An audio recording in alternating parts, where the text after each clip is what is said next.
Hola, ¿cómo están? ¿Todo bien? ¿Ganas de vernos? Seguramente que sí.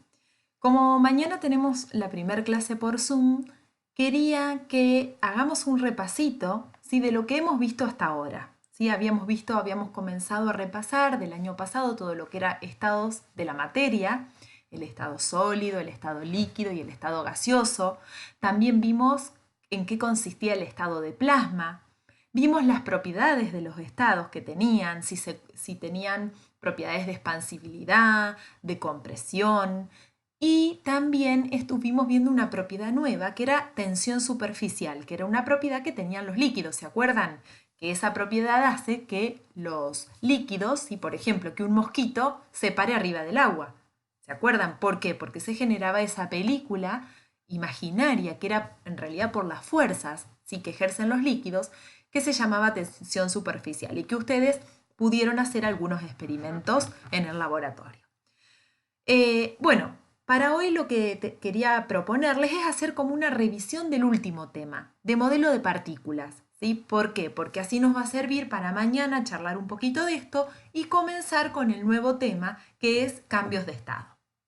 Cuando hablamos de que era un modelo decíamos que es una representación simplificada de la realidad. Es decir, por ejemplo, cuando pensamos en un arquitecto que va a hacer una casa, el modelo para el arquitecto de esa casa es la maqueta o el programa que él utiliza para imaginarse y diseñar cómo va a ser la casa, cuántas habitaciones, ¿sí? Entonces, eso sería, por ejemplo, un modelo para un arquitecto. En el caso de química, de los químicos, de los científicos, ¿sí? Utilizan los científicos para explicar determinados resultados que ocurren ¿sí? En la naturaleza, en procesos químicos, procesos físicos, los científicos utilizan modelos. ¿Sí? Hablan modelos donde son representaciones mentales de alguna situación en particular. ¿Y por qué hablamos de modelo de partículas? Porque justamente queremos determinar, queremos imaginar, queremos representarnos en nuestra mente cómo se supone que están y que son las partículas en los estados sólido, líquido y gaseoso. En el aula habíamos hecho en el laboratorio un ejercicio. Yo les había dicho, les había propuesto actuar, que pasaron 4 o 5 alumnos adelante, no sé si se acuerdan, y hicimos un ejercicio simple. Primero los hice ponernos todos abrazaditos, como ahora no podemos hacer por el coronavirus. Al estar todos uno al ladito del otro, bien apretaditos, dijimos, ¿a qué partículas nos parecemos? ¿A partículas de sólido, a partículas de líquido o a partículas de gases? Y todos me respondieron, seño, a partículas de sólido. Y claro que sí. ¿Por qué? Porque ahí nosotros, con personas, con sus compañeros y conmigo, también hicimos un modelo de partículas. Pensamos que cada uno de nosotros era una partícula y que si nos abrazábamos y nos poníamos uno al ladito del otro, simulábamos ser partículas de los sólidos. Porque en realidad ya vimos que las partículas de los sólidos justamente se encuentran una juntita de la otra. No tienen espacio. ¿Por qué? ¿Por qué están tan juntitas? Porque hay fuerzas de atracción entre una partícula y otra. Entonces están muy amontonaditos, muy pegaditas y no hay espacio entre ellas. ¿Se podían mover? Muy poquito, podíamos percibir que podíamos vibrar solamente y no nos podíamos desplazar. Ahora, luego, ¿qué hicimos? Dijimos, bueno, vamos a hacer líquidos. Entonces lo que hicimos fue justamente agarrarnos de las manos, ya nos soltamos un poquito más y dijimos, ahora dejamos de ser sólidos y vamos a hacer partículas de líquidos.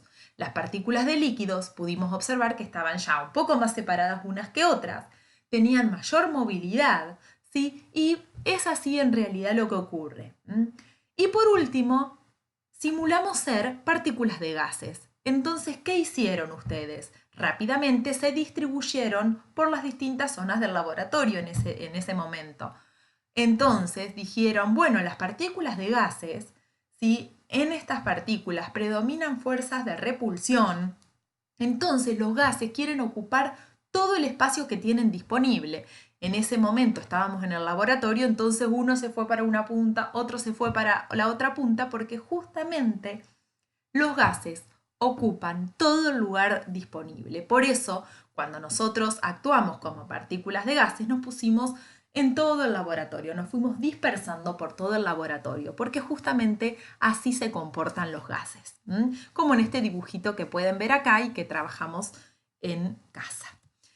Es decir, las partículas de sólido, como lo ven ahí, se encuentran perfectamente ordenadas, ¿sí? El sólido tiene un volumen definido, una forma definida. En general, los sólidos no se comprimen ni se expanden y sus partículas están muy juntitas una con otra porque hay predominancia de fuerzas de atracción.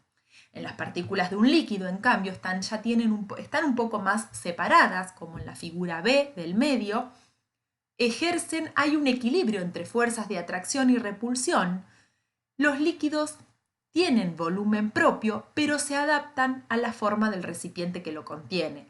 Habíamos hecho un ejercicio, si nosotros tomábamos 200 mililitros, que también lo podemos hacer en casa, en un frasco medidor, pongo 200 mililitros en un frasco medidor alargado.